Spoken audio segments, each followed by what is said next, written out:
Kalau belum, masuk ke komposisi fungsi. Nah, di komposisi fungsi ini kita punya definisi 1.10.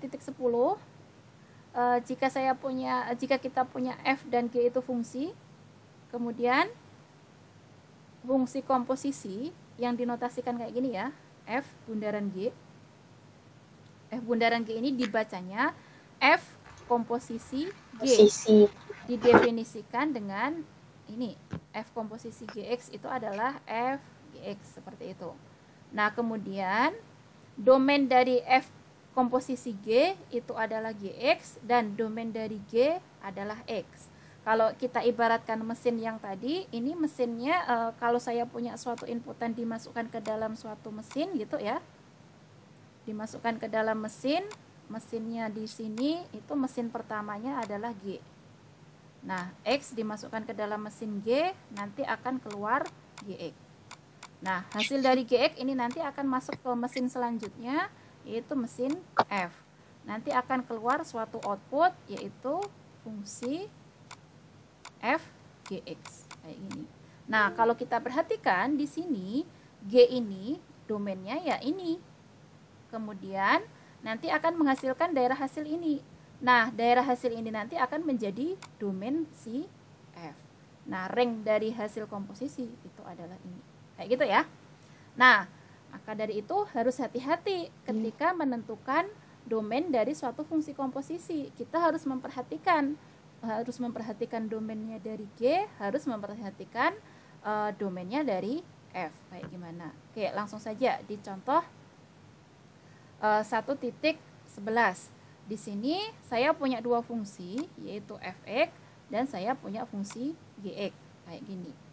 Nah, kita yang pertama disuruh menentukan domain dari fungsi komposisi G. Nah, ini tadi fungsi komposisi G ini tadi jadi apa?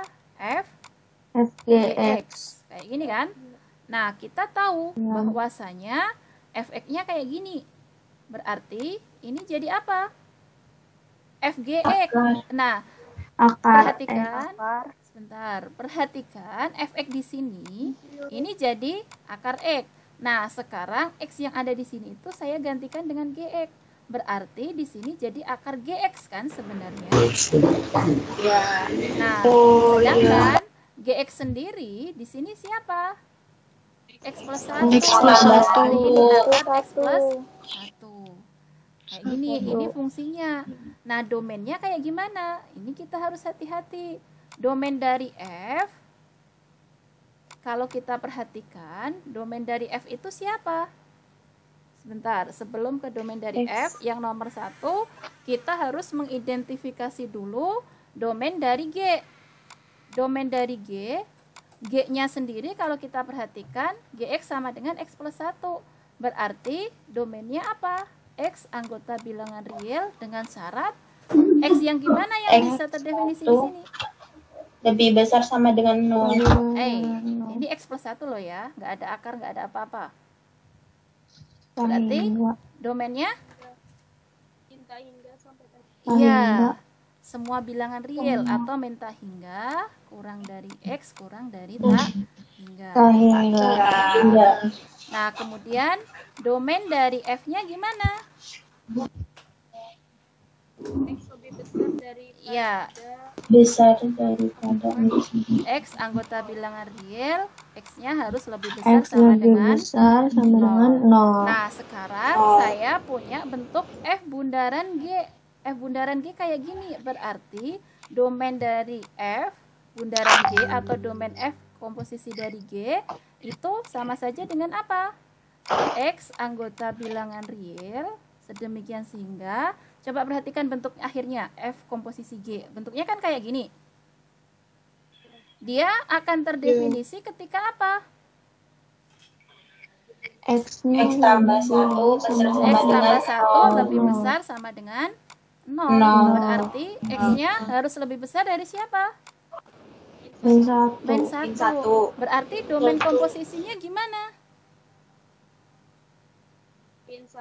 min 1 Ya, kurang min dari 1 kurang dari kurang sama sama dengan dengan X kurang dari tak tak hingga. Nah, benar nggak seperti ini? Kita harus ngecek nih, ini memenuhi nggak domain dari G? Soalnya kan awal mulanya dari G tadi kan. Oh, tadi G-nya di antara min tak hingga sampai tak hingga. Min tak hingga sampai tak hingga kalau kita masukkan ke sini masih memenuhi kan? Yang bagian ini. Oh, berarti domain F bundaran G ya benar seperti ini. Kayak gitu ya. Berarti kita harus memastikan dulu ke G-nya. Karena sebenarnya kalau kita lihat proses ini tadi, F itu bergantung pada G. Kalau G-nya tidak terdefinisi ya berarti di sini nggak akan ada gitu kan ya? Nah, Ya, Bu. paham kan ya maksud saya? Oke, Paham, Bu. langsung yang poin B. Yang poin B di situ kita punya apa? G bundaran F X atau fungsi komposisi G dari X. Berarti ini kita punya G komposisi dari X kayak gini. Nah, berarti perhatikan Gx-nya tadi kayak gini nih, X plus 1. Ini X-nya ini jadi ini. Berarti sekarang X-nya jadi Fx kan? Berarti ini siapa? Iya. Fx ditambah X tambah 1. Fx-nya sendiri siapa? Akar X. Berarti akar X ditambah 1. Nah, kalau tadi sudah kita identifikasi di sini domain dari G dan domain dari F, langsung saja di sini kita identifikasi domain dari G bundaran F atau G komposisi F. Kira-kira domainnya gimana? X anggota bilangan real. Kita perhatikan yang di sini nih. Yang di sini ada bentuk akar. Akar X. Tadi akar X itu harus lebih besar sama dengan 0 supaya dia terdefinisi. Oh, berarti dugaan kita domainnya itu adalah X lebih besar sama dengan 0. Nah, tapi sebelum kita benar-benar percaya kalau ini domainnya, kita cek lagi ke ini siapa domain utamanya tadi? F kan? Kita cek ke F. Memenuhi nggak di F? Oh, memenuhi. Oh, ya udah, berarti ini adalah domainnya G bundaran F. Karena kalau G bundaran F ini, kalau kita ibaratkan mesin tadi seperti ini, kita punya inputan X, kita masukkan dulu ke F kan? Kalau ini, kemudian nanti akan menghasilkan Fx, nanti hasilnya akan kita masukkan ke mesin G, akan menghasilkan G Fx. Berarti si G Fx ini dia bergantung ke F sebenarnya, tapi F-nya kayak gini masih memenuhi, berarti ini masih oke. Kayak gitu ya. Oke, nanti untuk yang C dan D silahkan dikerjakan, dicoba. Sekarang saya akan memberikan contoh yang agak tidak memenuhi ya. Mesti harus kita perhatikan untuk ceknya ini, kita harus benar-benar hati-hati. Nah, di sini saya punya Fx-nya X kuadrat. Langsung saja, domain dari F apa? Domain dari F apa? X anggota bilangan real dengan syarat di sini bentuknya Fx sama dengan X kuadrat. Berarti kalau Fx sama dengan X kuadrat, domainnya apa ini? Negatif Min infinite. tak Ya, hingga. semua Negatif bilangan infinite. Tak hingga sampai tak hingga. Oke, Sam- begini ya. Nah, Ya, Bu. domain dari G gimana? X lebih X dari besar sama sama dengan 0. X lebih dari Ya, sama dengan lebih 0. dari sama dengan 0. Nah, sekarang kita perhatikan F komposisi G.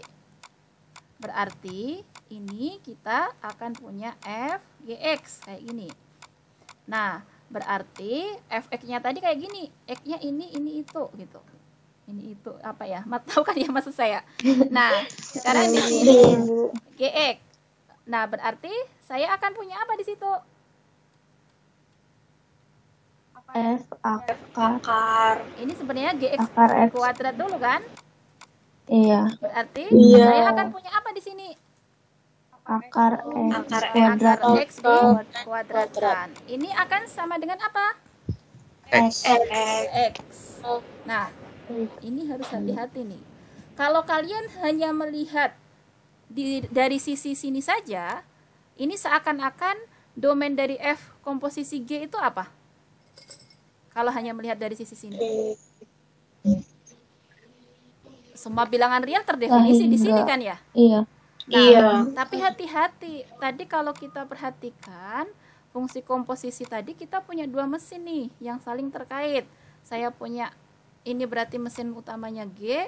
Nanti saya punya input, itu kan ya, inputnya X keluar, nanti akan keluar GX, di sini keluarannya akan masuk ke F. F-nya nanti keluarannya akan menjadi F GX. Nah, kalau kita hanya memperhatikan ini, hasil akhirnya ini seakan-akan ini semua bilangan real terdefinisi. Tapi sebenarnya enggak, karena ini tergantung GX. GX domain dari G tadi apa di sini syaratnya? X lebih X lebih besar sama dengan 0. Berarti Lebih sama ini dengan 0. kalau kita ditanyakan F bundaran komposisi ini, domainnya apa ini? X anggota bilangan real dengan syarat apa kira-kira? lebih dari 0 kurang dari sama dengan X. Hai, gini dong, lebih besar dengan 0. ya enggak? Iya, Bu. Bener, Bu. Ya,